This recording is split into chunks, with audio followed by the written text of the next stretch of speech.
पहुंच जाते। वहां भी कुदाली से कोड़ना शुरू कर देते हैं। वहां भी देव ऋषि बड़ा आश्चर्यजनक होते हैं और सुराही लेके वहां से भी भागते। जो ये भागते हैं तो वह दानव उसे पीछे पड़ जाते हैं। वह फिर अमृत टपक जाता है, वहां भी धरती पर गिर जाते हैं।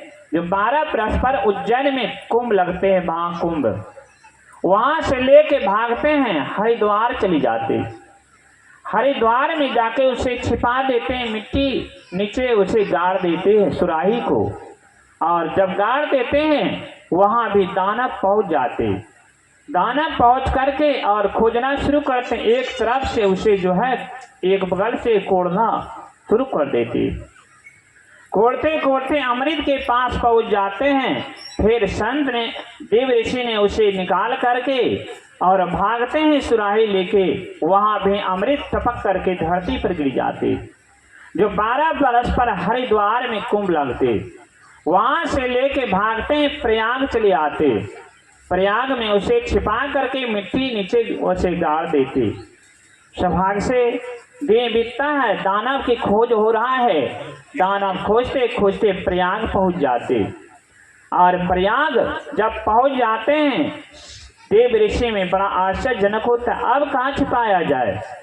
अब जो है दोनों में बैठक होते हैं, दूर दूर पर बैठक है। देव ऋषि का अलग बैठक है, दानव का अलग बैठक है। दानव ने सोच रहा है देव ऋषि अमृत पान अगर कर लिया तो देव ऋषि अमर हो जाएंगे। अगर दानव ने वह अमृत पी लिए तो दानव अमर हो जाएंगे। अब होगा क्या, दोनों में आपस में दूर दूर में बैठक है। सौभाग्य से देव ऋषि में एक बड़ा ही तेज था, कहा दानव के बीच जाते हैं और दानव बनकर के जाते।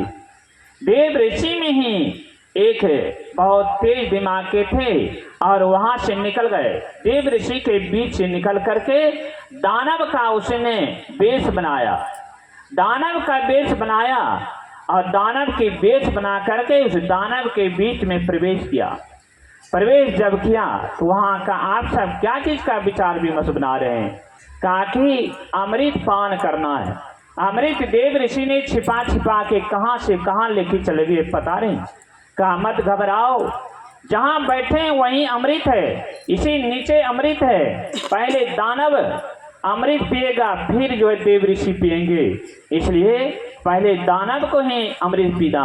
हम सब अमृत पिएंगे, फिर देव ऋषि बचेगा तो पिएंगे, नहीं तो कोई हर्ज नहीं। अब तो सब ने कहा कि तो मैन बुद्धिमान है और मैंने यह दानव है, इसलिए इसका वचन माना जाए। का वचन मानिए, सब शांति हो जाइए।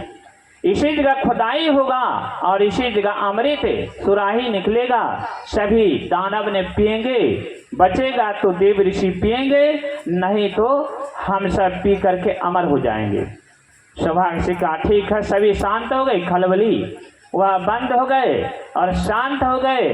वह दानव, देव ऋषि जो दानव बन करके गए, थोड़ा सा बहाना बनाते हैं, हम किनारा से आ रहे, थोड़ा डोल डाल लग गए, हम किनारा से लौट रहे हैं। वह बहाना बनाया, उस बीच से निकल गए। निकल करके वह गंगा के किनारे पकड़ लेते हैं और किनारे किनारे देव ऋषि के बीच में जाके प्रवेश हो जाते।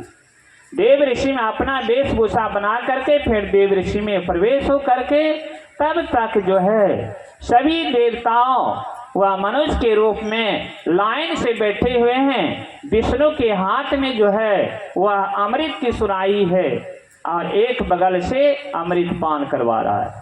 वह साय पात्र नहीं था, इस समय ऐसे चुल्लू जो लेते हैं पानी, झुक करके चुल्लू से पानी जो लेते हैं वही चूल्लू लगा करके वह सभी बैठे हैं और विष्णु, भगवान विष्णु अमृत की सुराही हाथ में लेते हुए सबके अमृत दे रहे हैं।